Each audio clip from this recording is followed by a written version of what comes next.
we're, one becomes many, and we're all in this together. And that's why I like to say I share food freedom and solidarity in motherhood through sourdough.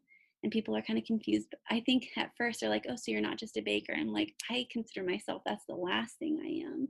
I Mhm. really try to be this beacon as much as I can, through teaching sourdough. And I hope when you said that I felt this gentleness when it came that you were teaching sourdough to us, it was like, that's exactly what I'm trying to do here. Living a healthy, balanced life as a mom can sometimes feel impossible. With tiny mouths to feed, butts to wipe, and so many things vying for our attention, it can be easy to feel like we're in an on again, off again relationship with healthy living. But it doesn't have to feel this way. I believe every mom is a super mom, and you deserve to feel like one too, and you don't have to go on another diet to do it. Join me, Kristin Dovbniak, holistic nutritionist and certified intuitive eating counselor, for conversations on what it means to live a healthy, balanced life. I want to help you uncomplicate eating, improve your relationship with food, and live like the supermama I know you are. Hey friends, Kristin here, holistic health coach and certified intuitive eating counselor, and your host of the Healthy Balanced Mama podcast. Friends, I don't even know what to say about this episode that you're about to listen to. It was hands down one of my favorite conversations that I've had here on the podcast. Ashley, who I'm going to introduce you to in just a minute, is such an incredible human being with such an incredible story. And I knew pretty much instantly, as soon as we connected, that I wanted to get her on the podcast to share her story. We connected through our mutual friend Laura and her sourdough sisterhood workshop. So we're going to be sharing a lot about the process of baking sourdough bread, but her story goes so far beyond sourdough bread. She talks about food freedom and nourishment and choosing simplicity in our lives and choosing magic in the mundane, and how this all ties in to the beauty of baking sourdough bread, and how sourdough is such an incredible way of connecting with ourselves, with our community, with other women, and with our world. This, like I said, is just one of my absolute favorite conversations I've ever had. Ashley asked me before she came on if it was okay to share her whole story, because there are parts of her story that are really hard. And I told her that she was 100% welcome to share her story here on the podcast, because I truly believe that there is a woman out there listening, it might be you, who needs to hear her story, even the hardest parts. So with that, I do want to share that there are some difficult parts to her story. We talk about sexual trauma and abuse, and if that is triggering for you, this might not be the episode that's for you. But if you're okay hearing a little bit about that, she talks about it in such an empowering and courageous way. She doesn't go into details, but it is an important part of her story. And I'm just so grateful that she came on and that she shared her story and that she shared her heart, and how we tie it all in to baking sourdough bread. So, to just introduce her really quick before we jump into our conversation, Ashley Gray is a wife, mother, and unwavering optimist. 5 years ago, she left a successful 13-year career in personal training to heal a damaging relationship with food and to finally embrace her body and ultimately her life. Along the way, she found a love for the ancient wisdom of sourdough, and in early 2020 opened Sunshine and Sage, an online shop selling organic sourdough starter from her Colorado kitchen. Most importantly, she shares food freedom and empowerment in motherhood through sourdough. Friends, without further ado, I cannot wait for you to dig in to our conversation. Hey, Ashley, welcome to the Healthy Balance Mama podcast. I am so excited to chat with you today.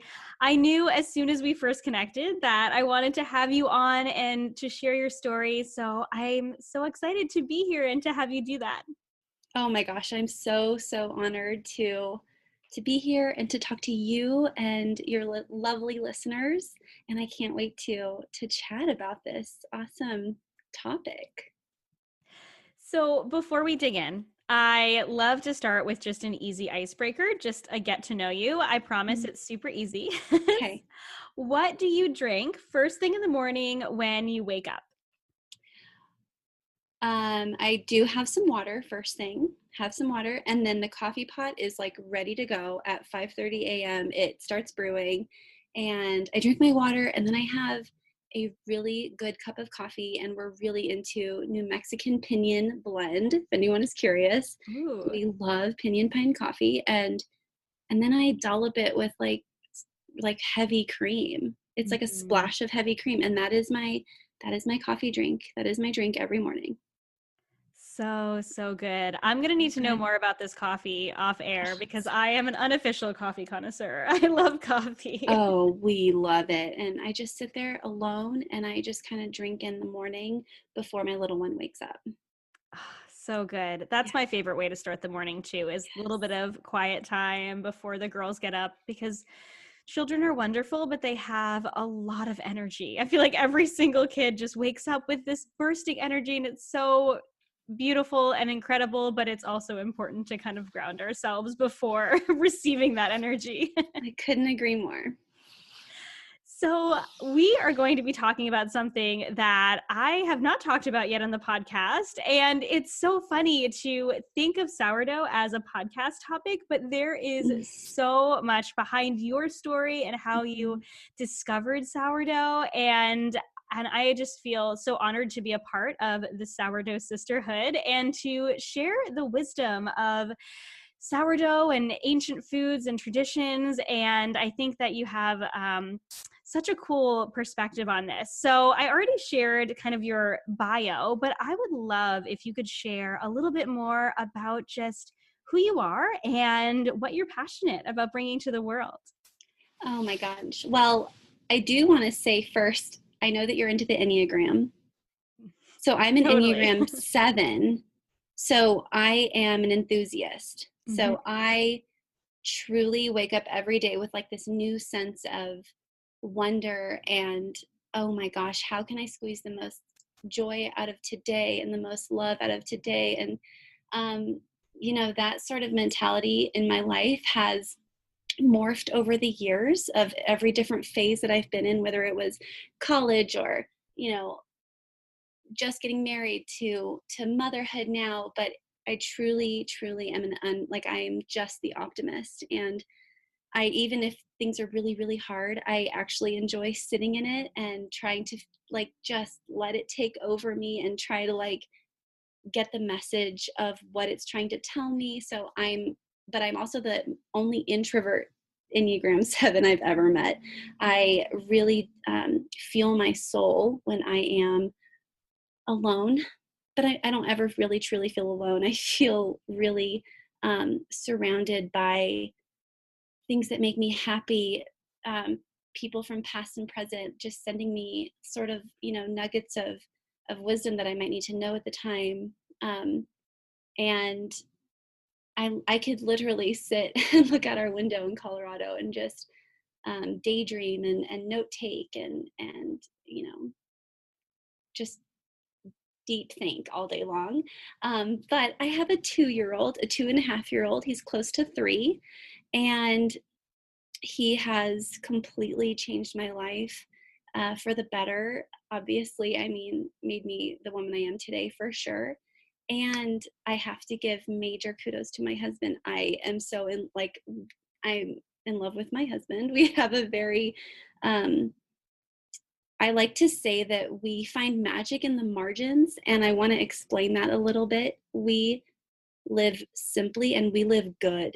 So, um, I know this sounds a little odd, this conversation, this answer, but it really paints a picture of who I am. My nickname is Sunny.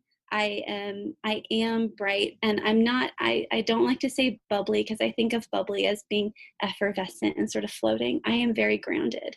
And I know who I am, but I really choose to see the joy. And I think that if we seek it, we find it, if we make that intention to seek it. But my husband and I are very intentional with our life here, and we really try to find the magic in the mundane. And I think as a mom, that is what I strive for. And that is my passion, my true passion that I really found through sourdough, which we're going to talk about. Um, has been to be that sort of beacon of light, you know, in those really dark nights of motherhood, that we feel alone, but we're truly not alone. We are part of this big collective.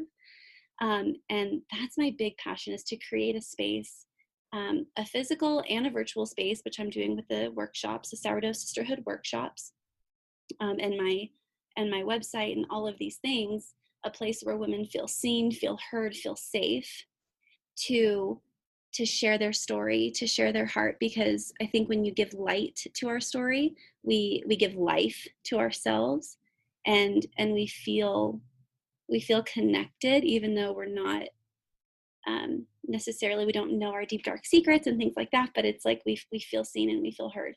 And that is my passion, to be this, to create this big space where people can come and, you know, break bread together, which we'll get into more. But I just have such a passion for the mother, if that makes any sense.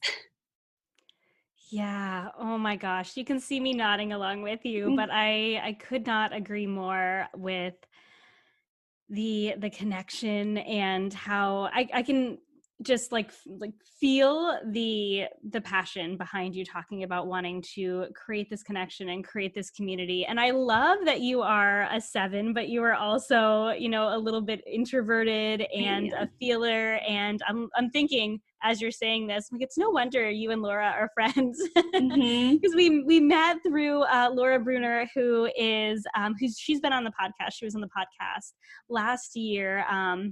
We'll have to get her back on again, because she's just Mm-hmm. an incredible human. Mm-hmm. And I'm not even sure how you guys first connected, but you're definitely soul sisters. You can Yeah. tell, because she's definitely, you know, one for the adventure and the connection. And I appreciate that, because as a 1 myself, so anyone who doesn't know the Enneagram, they have to go listen to Jess's episode. I can't remember the episode number off the top of my head, but I'll have to link it in the show notes. She goes over all of the Enneagram numbers. But I am a perfectionist, and Mm-hmm. I like things to look a certain way. And it's harder for me to find spontaneity and fun and the magic in the mundane, like you say. And sometimes connection can be hard for me, Mm-hmm. because, you know, I oftentimes live my life according to this set of kind of plans that I've planned out for myself. And sometimes I miss some of that connection and some of that magic. And so I so appreciate connecting with women like you, who want to bring every type of woman in together and support them in that way. It's so cool. Yeah, it's honestly about changing your perspective, because I lean towards one a lot, where Mm-hmm. I want to be spontaneous, but I can only be spontaneous if these things are met. So I have to have a lot of control. Control is a really big word for me, but I've learned that if I can take a deep breath and find the magic, like I always say, find the magic in the mundane. um, I have to change my perspective. I have to change what I have to redefine what I think, um, magic is, right? So if my kid is crying and all over me, I have to take a minute. This is not easy. I'm not saying that this is how I parent and it's so wonderful and beautiful and magical. It's not. It's gosh, I really truly am a soft place to land for him, and that's all I ever wanted. And I will just sit there, right? And that's what I mean. So it's about, for me, changing the perspective of the filter that we're trying to, um, to match with. Like, what does look perfect? Well, it's up to you, right? So Mm. um, so it's a lot of surrendering that and redefining. So that's how I've sort of adopted this mentality and surrendered a lot to life, is this idea of redefining what I think is important. Yeah. Oh my gosh. I love that so much. Perspective it's everything. It Yeah, really I think is. the words perspective, redefine, I think writing them down and just where you can see them. I think, because I think as women we do like things to be a certain way, to look a certain way, to control to a certain extent. But I think if we just really hold on to those words, a lot of magic can come from that. Yeah. Oh my gosh. Absolutely. So, I would love for you to just share more about your story. So, I mentioned that we met through Laura. So, we're going to be talking about sourdough. So, I'll very briefly share my sourdough story, Yay, I which love is that. very well. I mean, it's very short and sweet, really. I had not had sourdough for most of my life. We grew up just eating, whatever regular wheat bread in the package. And Hmm. I never really experienced bakery bread or anything like that. My great grandmother is Syrian, so we had really amazing fresh baked pita bread. Mm. And so I had that growing up. But other than that, I didn't really have any experience with bread. But I did struggle really deeply with some digestive problems about 8 or 9 years ago now, when my husband and I were living in Toronto. And I was studying holistic nutrition at the time, and somebody in the holistic nutrition world, I can't even remember who, suggested that I might try sourdough. And I'm like, well, it's still wheat and I can't have it, right? So I didn't even explain that the gluten was the first thing that I took out when I was struggling with these digestive problems. And it Hmm. helped a lot. It didn't solve everything, but it definitely helped quite a bit. And someone suggested that sourdough might work for me. And I was like, I don't know, I'm not sure. And she was like, but you need to find true sourdough. And so that's not the sourdough that you get at the bakery at the grocery store that's still made with yeast, but real, true, traditional sourdough. So I searched and I found this place that made real, true sourdough at the St. Lawrence Market in Toronto. And my husband and I trekked out on a Saturday and we went to the market, and it was like such an incredible loaf of bread, and it was so expensive. Mm. And we would only get it every so often. And once I moved back to the States about 5 years later, I had kind of worked through my digestive struggles, and I went on this whole journey to finding Mm. my own freedom with food. And I know Mm. that we're going to talk about that. And it was just sort of an afterthought. It wasn't something that I was thinking about very much. And there this really amazing local bakery called Olga's that just closed, and they made Oh. really incredible fresh sourdough, just like the one that I had tried at the market in Toronto. And I live in a very small state, but it still takes like 45 minutes to get to this one bakery that makes Mm. this really incredible sourdough. So we Mm. wouldn't get it all that often. We could get it at the market sometimes. So they closed a couple months ago, and it was, interestingly enough, right around the same time where I started, and I followed Laura for years, but where I kind of started following her sourdough journey on Instagram. And I was thinking, it'd be really fun to learn how to make it myself. But despite having a culinary background, I am so intimidated by baking. We did 1 month of baking in culinary school, and it was like the most stressful month of my life because I am not a baker. I'm so much more of a chef. That's where my creativity and my fun and my Mm. spontaneity comes out, is oftentimes in the kitchen. And so it was really funny. I was struggling a little bit more with some digestive problems earlier in this year, kind of linked to some stress that I was going through. It always crops up when I'm feeling Mhm. a little bit more stressed. Mhm. And when she started announcing that she was doing these workshops, I was like, you know what? I know how gentle and loving Laura is, and I know that even if I mess it up, it's only flour and water. So why don't I Mm-hmm. go ahead and try to make this starter? And it was such a fun experience to watch the starter grow and start to bubble and to create something new. Like, I know you're going to talk about your own experience. And It's very cool. then I went ahead and did the workshop with you guys. There was a couple experiences in making this starter where I was so sure that I killed it, that it was dead. And of course, I'm stressing out about my sourdough starter, which is Uh-huh. so silly. A one thing to do. Yes, exactly. And then when we all get together for this class and it worked, it floated, I made it. It was this beautiful loaf, and now I can't even count how many loaves I've made since. And it was all thanks to, I think, getting on this call with the two of you and hearing your passion behind it and your gentleness with the process too, where you're Mm-hmm. like, it's gonna be okay. If Mm-hmm. this doesn't work, we'll troubleshoot it. We'll make it work. Mm-hmm. And so it's been this really beautiful experience, kind of learning it for myself and being a part of this community. And even just like the Facebook group is so supportive. Everyone comes around each other and gives each other Mm. tips and tricks and support. And it's just so beautiful. So now that I have taken up all this time sharing my own story, I want to hear how you got into all of this. How did you get into sourdough? How did this become such a big part of your life? Well, first off, I have to say, what a beautiful story. And the fact that you remember, my husband and I took this drive and we went to this bakery and it was so expensive, but it was so magical and da, da. Like that is when food is so nourishing, right? And this big story behind sourdough, which someone took the time over a day to create, and you're getting to sit and enjoy it and have this conversation and this experience with your husband. You can tell it's such a remarkable memory for you as you're telling it. So I just want to make a point of that. Like it's such a story, right? Like when your food tells a story, it's so powerful.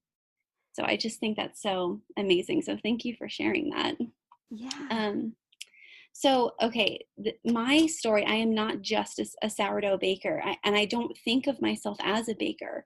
I My story really, really, truly begins as a little girl. Um, I was 7 years old. I was sexually abused by my female cousin, Wow. and I didn't at the time understand what was happening, right, at 7 years old. And I think as I became aware of what happened, um, I started to have memories of what happened. And then it was sort of this narrative of, well, kids are young and they experiment and they show their bodies and they do things. And, honey, it's okay. It's okay. But it wasn't okay. She was actually 10 years older than me. I idolized this person. She, and as I grew up and as I got older, I realized what had happened was, my mouth was covered and I was told not to say anything or else there would be consequences. And I think that we need to stop, for one, telling our daughters and our little girls, or the little girls in us, that it's okay, this happens, when these seemingly normal, as people like to call them, moments happen for little girls or little boys, right? If they have the power to change your personality, that's pretty big. So I grew up sort of thinking, this happened, no big deal, right? I just kind of kept shoving it down. But then I realized as a teenager and a young teen and then a young adult that I was really living a life where I did not have a voice. I really, truly, the only voice I had was the one that would make other people happy. The one I knew would be satisfying to other people.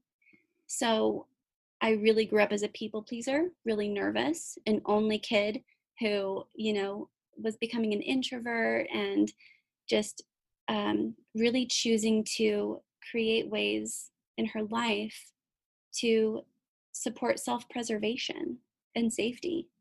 And as I got into college and like choosing the path that you want to go down, you know, what other than personal trainer makes you feel in control? So I really chose this mask of you know what, I'm going to look really good. I'm going to look like I have control in my body. And I didn't think anything of this. This is all me looking back, right? In the moment, it's like, oh my God, I feel so powerful and so in control and so in charge. As a personal trainer, people are asking me how to live their life, how to eat, right? So I got a degree in exercise science. I got all the certifications I needed. I was on top of the world, as so it looked. So I had a 13-year career as a personal trainer, like a business owner. I worked 5 a.m. to 3 p.m. I'd go back at like 6 to 8 if I needed to. I was fueled by the affirmations of my clients. Them telling me, God, thank you so much. I really needed you. I really need you. I could never, imagine doing this without you. And I felt so fueled. I felt so good, right?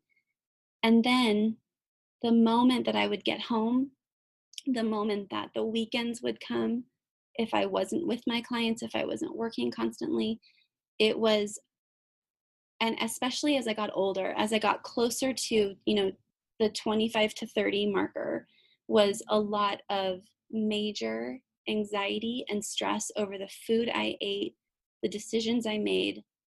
I felt that I had to earn the food I truly craved through working out.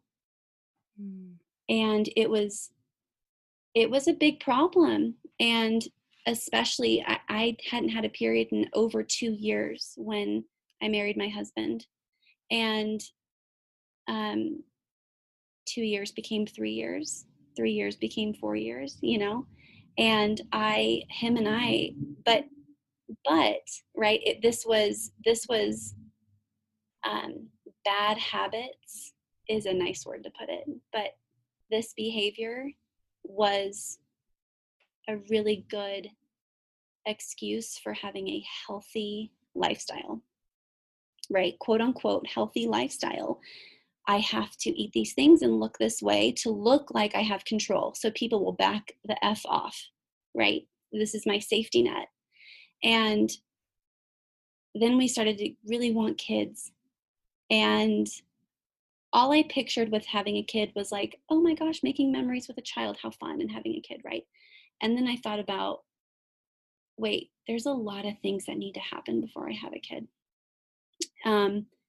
It wasn't until I really started to, the narrative of food freedom started to gain popularity and come out, that I was like, I started to get really uneasy telling my clients what to eat, because these girls were my age, they were my friends, and they would ask me like, well, what do I eat? And I started to say things like, well, what sounds good? And I would get these looks of anger, confusion, and I thought, okay, I get it, but I don't feel comfortable giving diets anymore. I don't feel comfortable, because I have done the full spectrum. I was a bikini competitor. I used to train bikini competitors. I used to, now that I look back and I think, wow, I stood on a stage in a bikini and let men and women judge me if I was to see if I was worthy or not of a prize, right? And that narrative played so much of my life in my 20s. And I, flashback, 5 years ago, I'm looking at my clients and I'm saying, I'm not going to measure you anymore. I'm not going to weigh you anymore. I can't do this anymore. You are worthy, right? We're going to go over healthy lifestyles, but you have to work with me in this. And, I lost a lot of popularity. I lost a lot of clients in that time. This was before body positivity and food freedom. This was just like when intuitive eating was kind of gaining a little traction. And I thought, I think I need to back away from training. So I did. But I got really hardcore into CrossFit. Mm-hmm. So it's like you leave one thing, but you're still kind of holding on, right? So I got into CrossFit. I had quit my job. I didn't work because my doctor was like, in order to have a kid, you have to quit your job. You can't do this 5 a.m. thing. So I got into CrossFit, and I found this community that I loved. Whoever is in CrossFit, they know it's a wonderful community to be a part of. But during a workout one day, I was doing kipping pull-ups where you're kind of like swinging on the bar. I lose grip on the bar, fall, and break my arm. The first thought that came to my mind was, thank God you're finally going to stop killing yourself with excessive workouts. And then I thought, how is that my first thought? The fact that that is my first thought is alarming. So I call my husband and I say, I think I just broke my arm. And I drive home, and we go get x-rays, we go get a cast, we do all these things, and we're sitting at dinner. And I remember we went to the Cheesecake Factory after, like, it was like 8 o'clock at night, we're starved, and we're sitting there. And I remember sitting there saying, what am I going to eat? How am I going to eat? What am I going to, how am I going to move my body? And a slew of fears and anxieties and questions were pouring out. And he's like, okay, this is going to be hard. This is going to be really hard. And I remember sitting on my couch the next day with a cast on thinking, holy shit, Ashley, like the floodgates opened, and years, Chris, like years, decades of grief were pouring out of me. And I remember a voice inside me saying, you just have to sit through this. You just have to sit through it.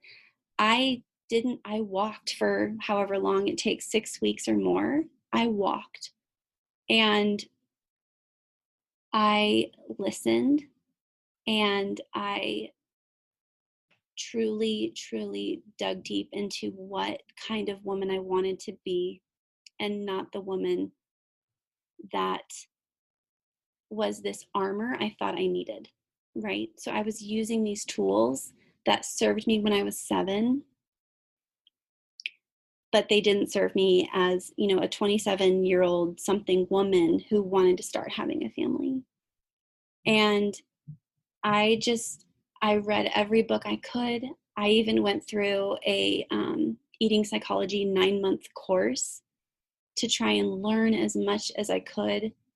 And it saved my life, for one. I mean, I wouldn't be the woman I am if I didn't do these things. But I really made it my mission to ask myself really big questions, and to not turn away no matter how hard they were. And I talked to my parents about what was going on. I'm really, really, really fiercely close with them, and I respect every ounce of love and wisdom that they have given me and give to me. So I came to them with my big story, and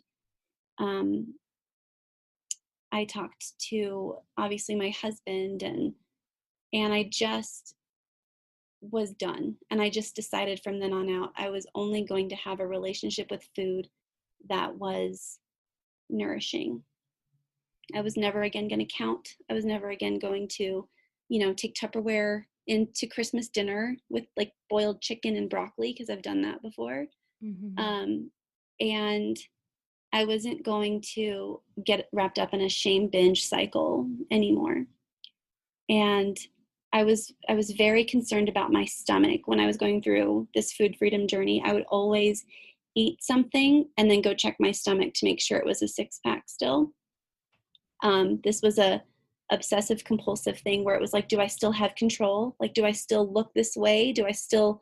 And I realized I had this major fear of gaining weight. And I had to, like, this whole journey that we go through, for the listeners who are going through this journey with food freedom, it is many, many, many layers, and they are all hard, and it is laborious. It is not one book fixes you. It is asking yourself these really hard questions. Why am I so afraid of gaining weight? What does it mean? And then I realized the stomach for women truly means, I'm so strong, you can't get to me. Look at me. Like, and I realized, oh my God, Ashley, you're fiercely holding on to this life preserver that you think that you need. And during this time, I was slowly letting go, like one finger at a time, right? It's not like you let go and you're food freedom now and intuitive eating. I was slowly letting go. And my husband would say things like, well, what sounds good tonight? What sounds good? What do you want to do? And I'm like, I don't know, I can't eat anything. And because at the time I also had gut issues. Mm-hmm. And I think that when you struggle with food freedom, you do inevitably develop gut issues because you're so freaking stressed. You're so Mm-hmm. stressed about the food you're eating. You're white knuckling your fork and you're judging your plate. You're not in the moment. You're not actually bringing pleasure to your plate. So you're not relaxed. And I decided, I think I need to become a relaxed eater and I need to enjoy food, because I do really like food when it's like when I go home to visit my mom and she makes me my favorite meal of all time. And it's like this experience, like you talked about going to go get sourdough with your husband. It becomes this story. So you automatically enjoy these foods, like, oh, like your birthday cake, like, oh, it's my birthday cake, da da da. Like it becomes this loving experience where you're not so stressed. And I decided I was gonna treat every day like that. Mm. I was gonna treat every meal. I was gonna give myself the gift of time, and I was gonna sit down and take deep breaths and really chew my food and really taste my food and ask, have I had enough? Do I want more? And even if you're full and you want more, Ashley, you can have more. It's okay. And I went through this years. This was a big journey for me. This was a year-long journey at least of embracing pleasure without feeling like I had to ask for it, earn it, redeem, like, go run after to, pay penance for the food I was enjoying. And I realized, like, you've really, this woman that, took advantage of you made you feel like you weren't worthy, like your voice didn't matter, but it really truly matters. And so we get to the end of the road here, and my husband loves to cook. He loves carby, bready things, which is such a dogmatic thing for women. And I would always say things like, I can't eat that. And he would go, well, then why don't we try sourdough? Why don't we just make it ourselves, Ashley? Let's just do it. And he actually I was like, it has to be my idea, right? And I was like, no, I don't want to do that. There's no space here. We live in a small place and I don't want to. And he just was like, I'm going to order this really pretty book. It ended up being like the world's most difficult sourdough method. But we got this book, we got the equipment, and we're doing it together. And he's really taking charge on this. And I'm just kind of like watching in the background reluctantly. You know, I did not want to eat bread. I don't, it's such a funny thing how much power this food had over me. Um, but I truly, there's always been this like older knowing inside of me that's always like pushing me, like, just do it, Ashley. Just, you can do this. It's gonna be okay. It's just bread, right? And we did it, and we baked together, and it slowly but surely started to become more about the process of sourdough than, like, I started to feel the difference between nourishment and calories, if that makes sense. And I just went with it. I started to bake pretty regularly for our family every week for years. Um, and as I was baking, as I had my hands in the dough, I had, my bare feet on the ground. I could feel grounded. Sourdough takes time and nurturing and presence, and it takes a little spontaneity, but it really just takes your time to sit with it. And I could feel, I would have these beautiful books from the library I checked out, and I'm a geek when it comes to older cookbooks. And I was so fascinated by these cookbooks from the 50s and earlier of women of the American West who would come across, the country with their 5 kids, and have a gun, surrendering, like, to protect themselves against wild animals, and like, their their cookbooks were amazing. But the whole concept of, holy man, women are so strong, and they were able to make something out of nothing, something so beautiful to feed their family out of the most simple ingredients, out of flour and water, to create something so magical, so beautiful, um, so nourishing. And I thought, there's something more here that is feeding me here. There's something deeper. And I just got more into it. I could feel myself relaxing. I would start to think about what kind of mother I wanted to be, who I wanted to be, and I would think about these words, and I said them earlier, but this idea of being a soft place to land. I wanted to be that. I didn't want to be hard anymore. And I just had this image of me in the kitchen, baking bread, mixing dough, shaping dough, and all these little feet popping up next to my feet. And I had this image of holding space, creating space, just like I do for me and my husband, or for this bread, like, because I'll go into that more later. But it's, I was no longer, it was no longer important to me to maintain this ideal body. It was more important to me that my life told a story that I was proud of, and that my food told a story I was proud of. And like, it's surreal to be telling the story, and because it feels not that long ago that I was, my husband was like, well, what do you want for dinner? And I would cry in the parking lot because I was like, I can't eat anything. And like, so I just, so solidarity for women who are wherever they're at on their food freedom, on their food journey. I've been there. I've been really dark places. Um, but the sourdough and getting into this process over years and years has really taught me that food is so much more than marketing labels and calories. And you are the one that gets to decide what to eat, how much to eat. You are the one in charge. Food has no power. And I was doing this thing, and Laura and I connected on Instagram solely because she was selling Beauty Counter. And I was like, I just have this weird feeling her and I should connect. And I get these thoughts a lot in life. Like, I just feel like I need to reach out. I just feel like there's something there. And I called her about selling Beauty Counter, but the call ended up being an hour-long chat about life. And we just connected. And but that was there was a year here where we're connecting and we're friends and we're sharing. And she's like, wait, you make sourdough, I really want to get into that. And I would share on this little corner of social media, which is like, I would share these musings of motherhood and food freedom and sourdough, and I would write them on these little squares, and I would throw them out into this great abyss, of Instagram. And I would think, I really hope this touches someone, right? And Laura would message me like, you have so much to say and you need to say it more. Like, you need to shout it.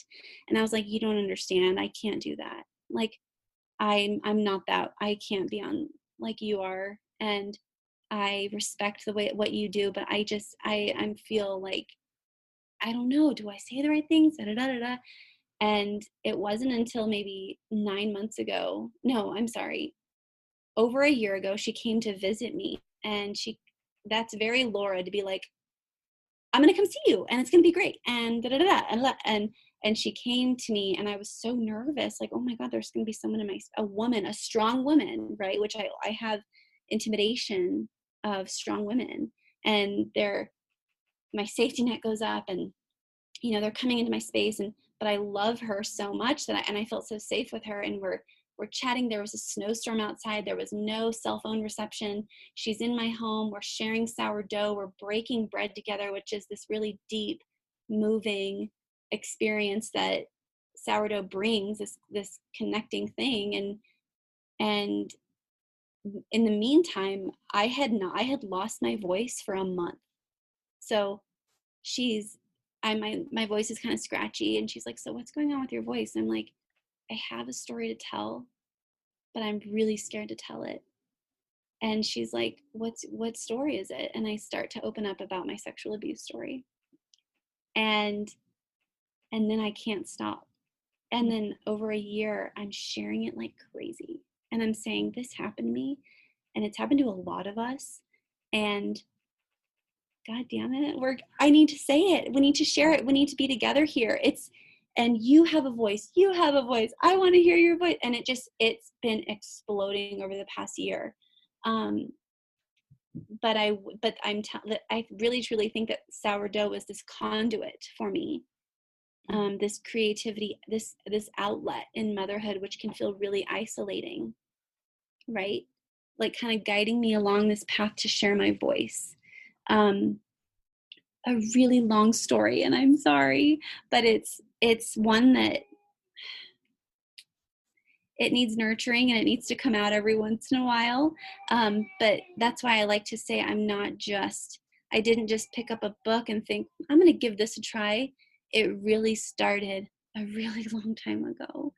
And I'm just so proud of what it's done. And I'm proud of myself for sharing my voice, and for sharing this art, because it's like we're all holding hands across the country. Every single person who takes a sisterhood workshop or who gets starter from me, we're, one becomes many, and we're all in this together.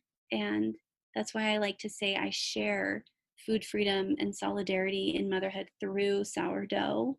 And people are kind of confused. But I think at first they're like, oh, so you're not just a baker. I'm like, I consider myself, that's the last thing I am. Mm-hmm. I really try to be this beacon as much as I can, through teaching sourdough. And I hope when you said that I felt this gentleness when it came that you were teaching sourdough to us, it was like, that's exactly what I'm trying to do here.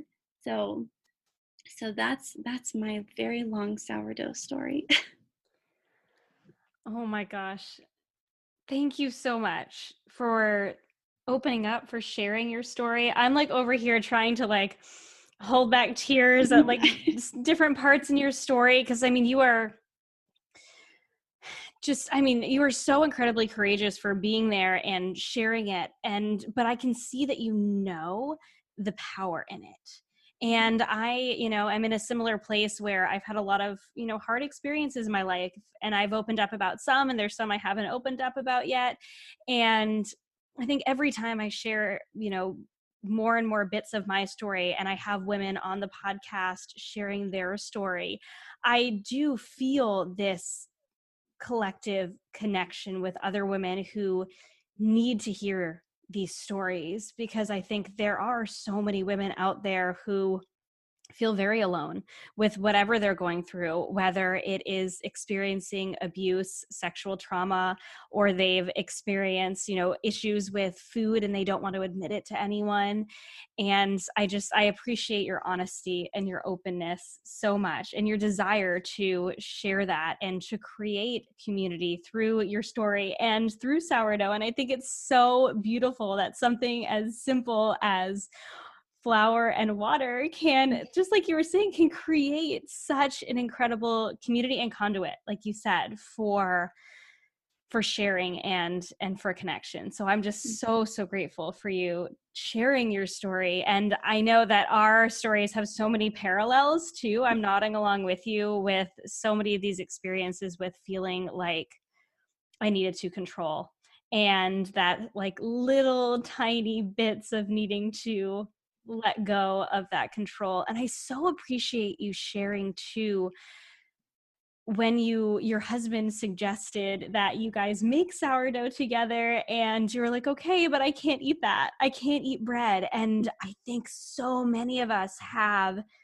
fears around so many different foods, but bread is one of them, right? Where we feel like And it's funny, Jess, Laura's other half on the Modern Mamas Mm-hmm. podcast, she was talking the other day on their podcast about bread, like having a comeback now, Yeah. because, we're in this whole quarantine situation, or most of us are, at least with COVID, as you and I are talking. And, so many people are exploring baking now when they might not have before. And I think a lot of it is because of this fear. And a lot of it is just the what if, like you were saying, what would happen if I ate this bread? What would Mm-hmm. happen if I encountered this fear of mine, whether it's a fear of gaining weight? And just to, assure anyone who is listening, bread is not going to automatically make you gain weight or change Mm-mm. your body, but it does Mm-mm. feel like that, especially when you're going through these hard, these really difficult journeys with food. It can feel really daunting to eat something that feels so off limits. But then when we do allow ourselves that freedom to step into that and to try it and to allow it to nourish us, like you were saying, it's so powerful in the other direction. It can be this really powerful fear that holds us back. And then I think this really powerful opening and to that freedom of allowing the food to nourish us and moving away from that fear of what's going to happen if I eat the bread. And why bread? Why poor bread? Yeah. It is such a simple food that we have so much fear around.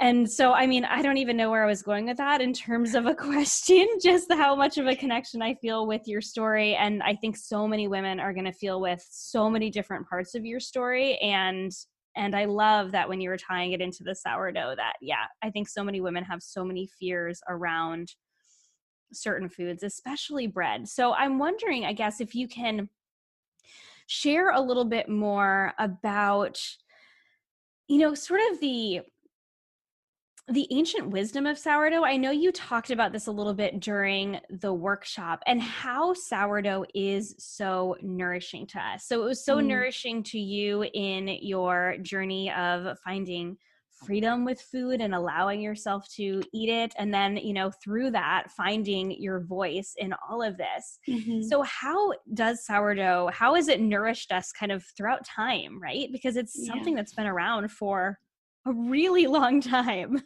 Yeah. I mean, a lot of times I like to answer, what even is sourdough? Because it is such a like, wait, how does flour start bubbling? I don't understand. But all sourdough is the fermentation process of the naturally occurring yeast that's on the surfaces of flour, the air that's around you, um, mixed with water. So all that happens, and this is a 5,000-year-old practice, which right there just gives me goosebumps, right? Um, what it is just flour and water coming together, fermenting, creating lactobacilli, creating carbon dioxide, which are all those lovely bubbles that are in your jar. Um, but with that, um, what I think is really cool is that there's yeast everywhere. I got really into studying wild yeast when I got into sourdough. There's yeast everywhere, especially on the surfaces of grains or carbohydrate rich food. But what's so cool about it is 1 teaspoon of starter has 50 million yeast and 5 billion bacteria. So your gut is being fed really, really healthy things, but also the phytic acid within the sourdough process, it's breaking down that phytic acid. So it's breaking down the not the gluten structure, but it's breaking down the grain that a lot of us have a hard time digesting. Mm-hmm. So at first I used to think that as humans, maybe we're not meant to digest so much grain. In its hard form, absolutely not. It's really, that would be really hard to eat, right?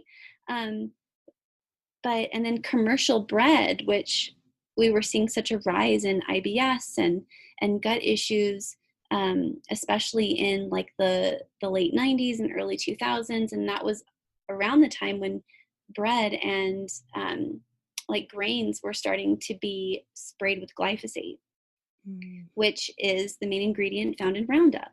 So, I mean, I used to eat bread growing up and I had no issues. Mind you, I was a young little girl who didn't really think about the bread. Like, so maybe there was no stress surrounding it. But as I got older, I really truly had these debilitating gut issues that so many of us suffer from. Um, that I really started to look at the commercial yeast, right? And what goes into that. And there's a lot of stuff in there and a lot of pesticides and a lot of chemicals that make it hard for us to digest. So looking into sourdough, it's very digestible. Um, it's much more friendly to our gut, right? And what I like to say is having commercial store-bought bread or yeast bread versus sourdough is the difference between the diversity of a rainforest and a tree farm. So there's much more in there. And then the ancient wisdom of sourdough to me is just this idea of one becoming many, right? So women used to make sourdough starter and give it to their neighbor so that they could feed their family. And so on and so on and so on. I think my sourdough starter is in over 100 homes. And I think that that is wild, right? When you think about that, that was made 5 years ago in my kitchen and it's spread all over. And we're sharing this beautiful thing that is connecting us, and we're asking for help. We are giving ourselves grace. We're doing all these things that as women it's really hard to do. But I think 100 years ago when they're sharing their starter, it wasn't a big deal to ask for help. It wasn't, and also the scoring of bread, those beautiful designs that people see online, those were marks that people would make because they had community kitchens. So those were marks that would symbolize their family so that they could recognize their loaf at the end of the day, which I just think is beautiful right there.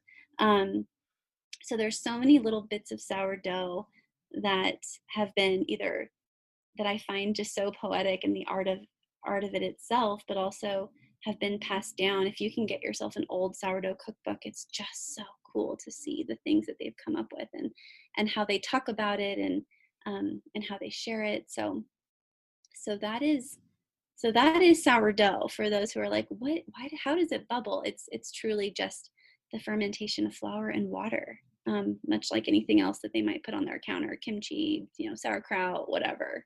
So many cultures have it. So I just think it's such a cool art.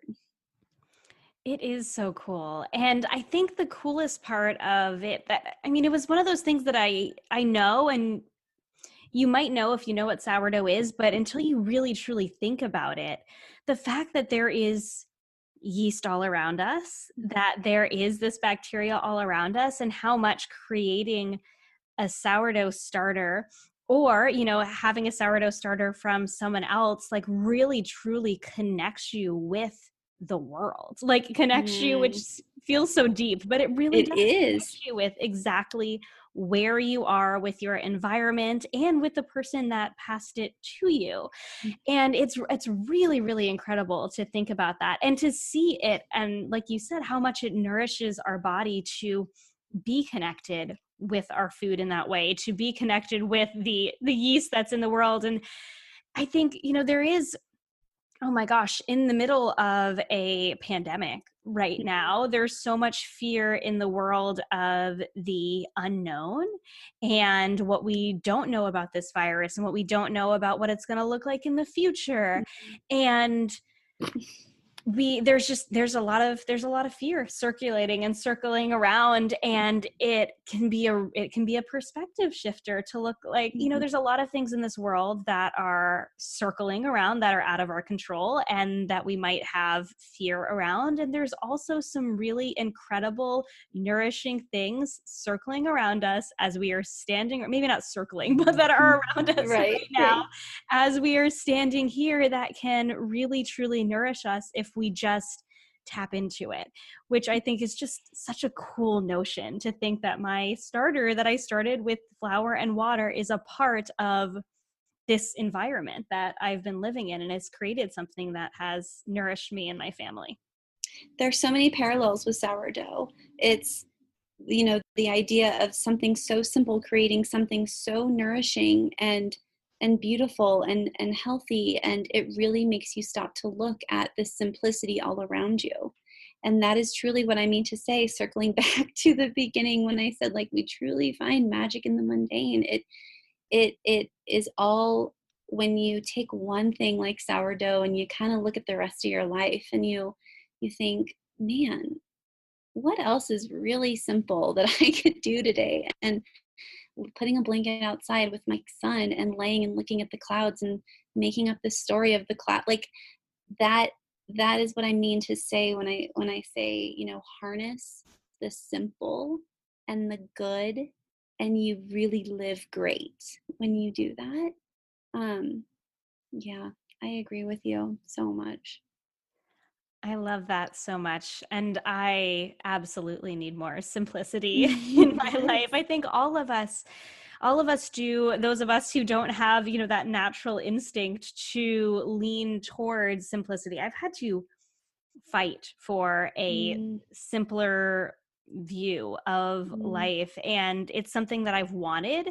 And I feel like, I mean, I talk a lot about uncomplicating food and uncomplicating living, because I think oftentimes we allow life to get so complicated, and we allow food to get so complicated, and we allow nourishing our bodies to become so complicated. But oftentimes it's not about, or not oftentimes, I would argue all the time, it's not about adding more. Often it is about taking a step back and really sitting exactly where you are, like you're saying, and asking, how can I create more simplicity in this? And how can I create a less complicated situation? I mean, in my opinion, it is way easier to nourish a really beautiful sourdough starter for a week or so, and then just have that on your counter and have flour and just make a loaf of bread when you want a really delicious crusty loaf of bread, versus running out to the store and getting in your car and dealing with traffic and feeling so stressed and getting to the store and mhm, buying the loaf and then getting in line and then the whole process. It's so much more beautiful when you actually strip it back. Yeah, it does take a little while to get the starter going. And as long as you're embracing the simplicity and the beauty in that, then mm. it becomes this really beautiful, simple process. I like to say, make time for nothing.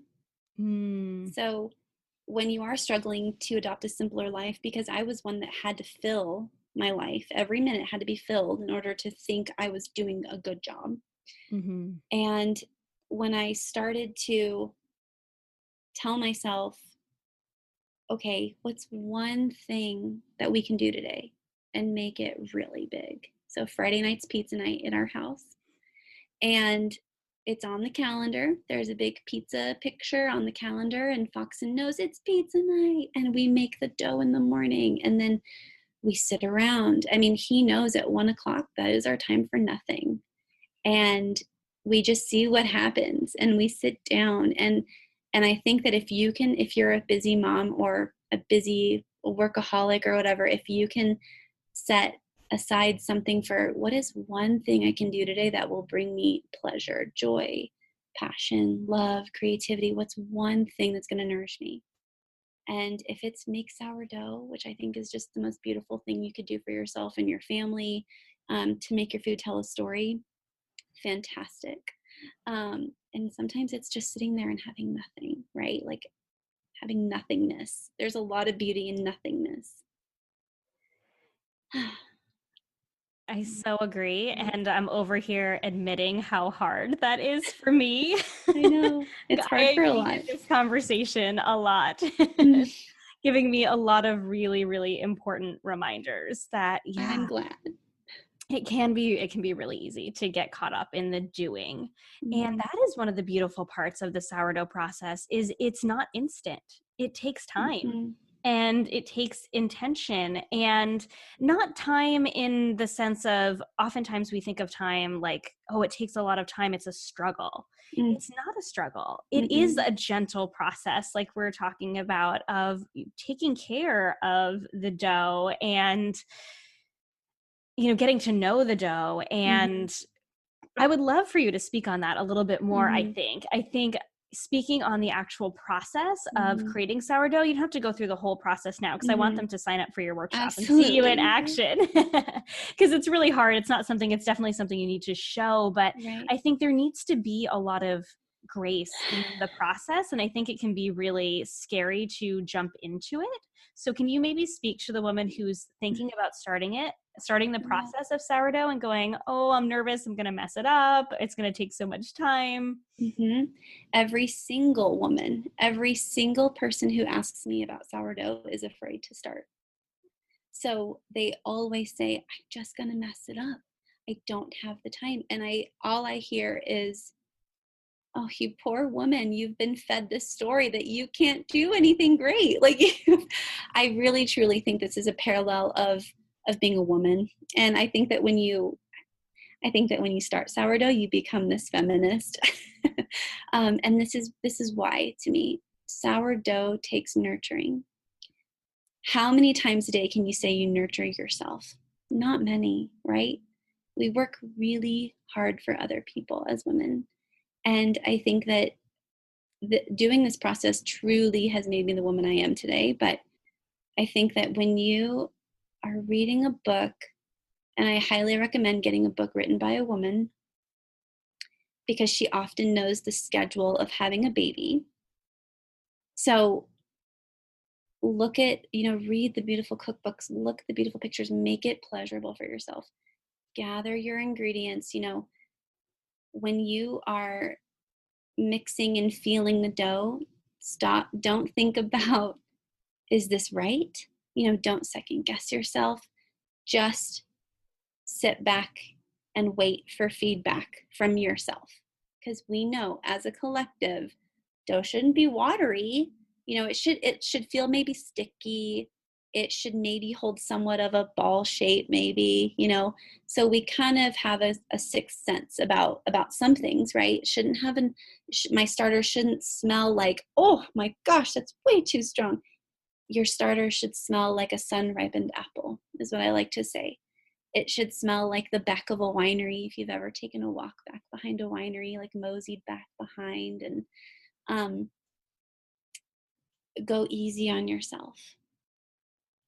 Change your perspective of what sourdough should look like. We see these big, beautiful holes in pictures and really dark, crusty mahogany loaves.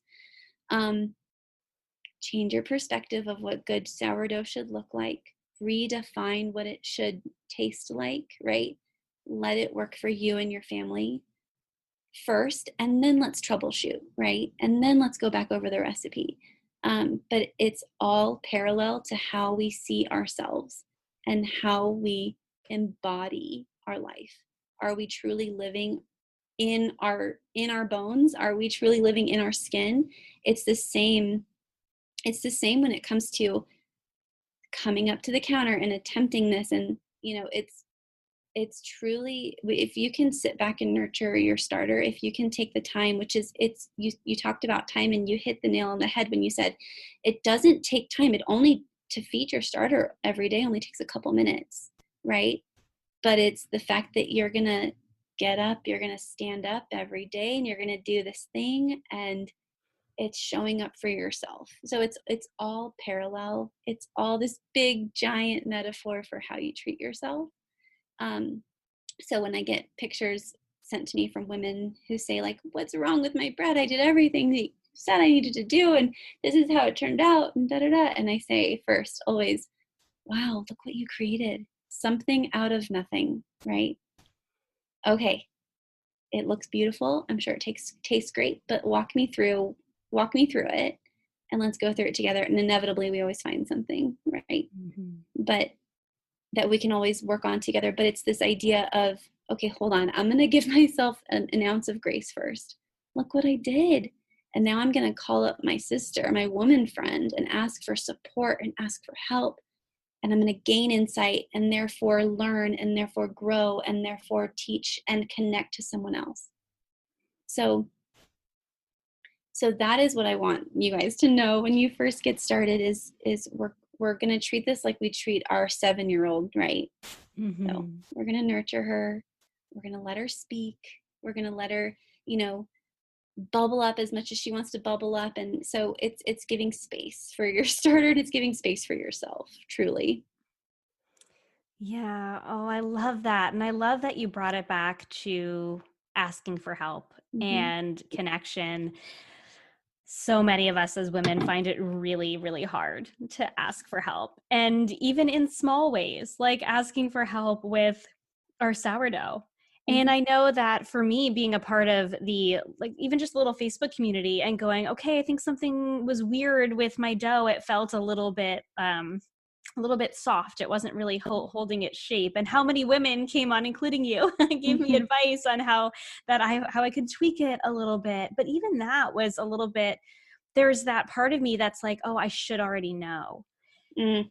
And what's so funny is ultimately the next time I went and I shaped my loaf after getting all of this advice from all of these incredible women, including yourself, and I took all of that advice in and I'm working with this dough and I'm feeling it and I'm going, it's just not right. And I was thinking about how much intuition is a part of the dough making process. And just like it is, I mean, it holds a lot of women back from cooking in general too, just because they feel like, oh, I'm not going to be able to do that because I don't know. I'm like, well, you know, from doing, you learn by doing and by tasting. And in the same way with dough, it's by feeling and by learning what your dough is supposed to feel like. And kind of coming back to this connecting us with other people and then also connecting us with our environment and our world. I was thinking about it as I was shaping this dough and it just wasn't feeling right. And I remembered you mentioning that I might just need to add some more flour. And so I added a little bit more flour, and every part of me was like, every bit of my Enneagram 1 was like, this isn't right. You're not following the recipe. Mm. I shouldn't be doing this. Mm. And it occurred to me that I live on an island off of the East Coast, which Mm. means that I live in a really moist, humid environment Mm-hmm. and that my dough needs more flour. Mm-hmm. Otherwise, she won't hold her shape and Mm. she'll be a little bit like looser and she's going to look different than Mm. your dough, and she's going to look different than Laura's dough and every other woman Mm. in the sourdough sisterhood. And I mean, how much is that a parallel for how Ugh. different we all are Mm. as women, and how by connecting with that and connecting with the environment and then also connecting with the other women going, it's okay, you'll figure it out. And but then having to go and really just ultimately rely on my own intuition, feeling this and going, okay, I'm taking all of this advice of these other people, but ultimately I'm standing here going, oh my gosh, all I need to do is add a little bit more flour because this is what is right for my dough. Just like as Wow. we're learning. Like, isn't that cool? Mm-hmm. Where I That was is like, so cool. Oh, so it's so, oh my gosh, it's just so cool. I know it's this, we're talking it's about this, bread and it's so it's so wild, right? But it's this, like on how Halloween people are able to dress up as whatever they want and da da da da da. For every woman out there who needs that one outlet, right? To just, it's like, I'm gonna do this and it's okay if I mess up because Mhm. it's just bread. If that's where you need to mess up to experiment or to not eat, like, insert any word here, right? Mess up, express creativity, not feel alone. I want to feel seen. I want to feel heard. I want to listen to what my gut is saying. If you can just pause and shut out the noise and look at your freaking dough and think, and you're like, she's not holding shape. Okay, I'm going to shape her again. I'm going to create more tension to give her more space to fill out, right? Like, Mhm. I need to create some boundaries with her. I'm telling you, it always comes back to yourself. It Mhm. always comes back to, I need some boundaries with some people in my life, or I need to embrace a little bit more simplicity in my life. How am I going to do that? And you just wait and you listen, and it's wild. And I think that is the coolest feedback that you're telling me. It's like, oh my gosh, I live on an island. I need to do these things, and my loaf is going to look a little different, and it's okay. And I Mhm. think that that's so magical. Yeah. So good. Oh my gosh. I could talk to you for hours and hours and I hours know. about this. I know. This is so, I feel like we've gone on so long. I know, but it's been so incredible. And I think that any woman who's listening has gotten so much out of this. And whether or not they ever want to make a loaf of sourdough, this conversation is absolutely, I'm sure everyone's going to after this. And just because it is such an incredible process. And I'm really glad you came on and shared just, I think, the depth of the sourdough process and how it connects us to ourselves and the world and each other, especially during a time where it's gained so much popularity in the world. And it's just this Right. like cool, trendy thing to do now. We're all Mm-hmm. baking bread because we're all quarantined. And how many people are just gonna, get frustrated with the process and let it go. But if you look at it, if you change your perspective, going back to perspective, and you allow this to be something that's a little bit more, and hopefully they are getting a little bit more out of this process than just something fun to do for a couple weeks during quarantine. Mm-hmm. And we can, I think, in our journeys with food in general, it can be really easy to look at something like food freedom or intuitive eating as something that I'm just going to do for a little while. It's going to be a trend. And then I've got to go back to doing things a certain way until we allow it to change our perspective and to change our lives. And I think you've done this with sourdough. You've allowed it to be such an incredible part of your life, and then therefore such an incredible part of so many other women's lives. So I'm so grateful for that. I'm so grateful that it's been this really cool way for you to share your story and make so many other women feel not alone. And I hope that they will connect with you through this and connect with sourdough. I hope so. So I know that you have, so I have a couple final questions that I want to Okay. ask you, because we could literally talk for another 2 hours, but I I'm just gonna actually have have to come another on call. again. You I should. know. You absolutely should. I would love to have you on again. Oh my gosh. Well, maybe we'll have to do it in person now that I've decided that I have to come out and visit you. Absolutely. That would be so amazing. So I'm just inviting myself to your house at this point. Great. Fantastic. All are welcome. But yeah, so I have a couple final questions, and then I want them to share what you have coming up with Sunshine and Sage. But I have a few little questions I love to ask people at the very end. Cool. And this is kind of a funny question because we've been talking about food this entire time. But my first question, because I love, as you know, to share food in a way that is joyful as well as, nourishing and free, what is your favorite thing to cook? My favorite thing to cook is my mom's recipe of chicken and dumplings. And the reason So good. why is because I have a cookbook where she has handwritten the recipes and family members have handwritten their recipes.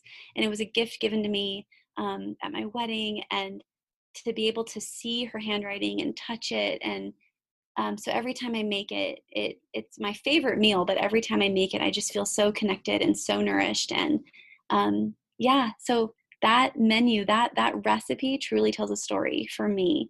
So I highly recommend everyone to have a recipe book where they can write notes, um, and I share that a lot on social media. But anyway, chicken and dumplings, my mom's. My mom's. Oh, I love that so much. That's so great. And Mm-hmm. I thought about that I need an actual recipe book where I write You my do. absolute favorite recipes down, because I have recipes all Mm-hmm. over the internet, but my real Mm. favorites, I want to have a place where they're written down. So even if, the entire internet blows up and we don't have it anymore, my kids will have those, because it is so beautiful to pass down those recipes and that food, because food is such an incredible way to connect with Mm. family, like we've talked about It's how ourselves. you find magic in the mundane. If you Yes. are reading this recipe book, my sourdough discard pancakes say I'm making these right now, and like I'm creating this recipe and Foxen is kicking in my belly. Hmm. And I'll always have that written on paper, and I'm going to give him this book when he's older. And so I just think when you can harness that, those memories, those little snippets, that's what makes mundane things so magical. Yeah. Oh, I love that. So then, what is your favorite thing to order if you're going to go out to a restaurant or have someone else cook for you? yeah, we really don't go out.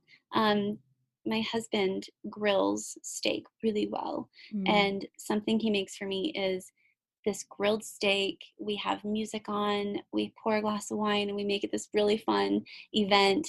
And he makes this really beautiful rosemary balsamic wine reduction sauce that gets poured over the steak, and it is my favorite thing. And I just kind of sit back like a queen, and he cooks this thing for me. And yeah, and it's just a truly fun event. That sounds like heaven. Oh my Yeah, gosh. it's It's so so good. good. So, we talk a lot on this podcast about finding what I like to call your beautiful balance. So, going beyond obsessing over food and finding nourishment and pleasure in food and life. Basically, what we've been talking about this Mm, entire time. So, right. what does your beautiful balance mean to you? Hmm. This is a hard one for me, and only because it changes so much because I am such an intuitive liver. But liver, I live my life intuitively. I think that for me, I try and meet myself where I'm at every day. So for me, that looks like waking up just before everyone else. It doesn't need to be an hour, just before everyone else. And I just kind of sit with the silence. I write. I really am a big person of writing gratitude. And I think for me, it starts with meeting myself where I'm at. So if I'm feeling sad, I really try and tap into that. And I really try and nurture whatever's going on with me, with the world. I'm a big feeler. So right now the world is feeling a lot, and I'm right there with it. Um, so I really try and meet myself where I'm at. I try and ask myself what is going to bring joy to our day? What is going to bring joy to my day? And a lot of the times it is surrounding food, because we do cook all of our own bread. We cook a lot of our own food. So I think it's constantly circling back to this finding magic in the mundane, right? So um, meeting myself where I'm at, asking myself what I really need, finding the little bits of joy that I can easily grab and attain, right? Nothing big, something easy, and finding the gratitude in that. Um, So the other part of that with food, there are no rules of food in our house. So I've heard a lot of amazing women on this podcast talk about their healthy balance with food and like how they eat. And I think I just want to answer this question as finding pleasure in everything I do, trying to find pleasure in everything I do, and letting the food be the second, like letting the food um, be the vessel for the joy, I guess I mean to say. Um, and and yeah, just continue finding that magic wherever you can. And if it's bread, fantastic. If it's ice cream, great. If it's a salad, great, um, but really giving yourself that grace and that love and that nurturing that you really, really need. Ah, so, so beautiful. I love that so much. I am all about bringing pleasure and joy into everything. Mhm. So, you have some exciting things coming up. Can you share about sunshine? So I can't speak, I know it's sunshine a and hard one to sage. say. Yes, Sunshine and Sage is my beautiful business that by the time this airs, it will have been launched. But it is opening up here very soon. It is a website where you'll be able to come and feel safe and feel seen and feel heard, which is like my big things. But to come and purchase organic sourdough starter, you'll be able to have access to resources and even virtual support calls with me if you're really needing, support and help. Simple recipes. I like to keep sourdough very simple. I don't think that you need a lot of trendy equipment and trendy flours. I really think there is a lot of beauty to be found in keeping it true to its nature, keeping it very simple and using what you have to make something beautiful out of nothing. And so everything will be able to be found on sunshinesage.com. And then I share all kinds of, I like to call them musings, just motherhood musings and food freedom musings, and love notes from a nourished kitchen is what I call them. These recipes that I share on Instagram, and that is at Ashley .sunshineandsage. Your Instagram is so beautiful. It is like poetry. I love every post. And I definitely went on a bit of a scrolling spree a few days ago as I was preparing our questions, because I'm like, I don't really have any questions. I just want to chat with her, which is what we did. I know. But I was like, I want to read more. I want to dig into her story a little bit more. And it is so incredibly beautiful. So I hope that they will go and they will read through your Instagram and they'll connect with you. And I'm so excited to see everything that you bring to the world and your recipes. Thank you so much. I'm so grateful. I'm so honored to be able to share this voice, and I really hope that it inspires one woman to reach out and come say hi to me, start sourdough, and to let their voice be heard, because it truly is powerful.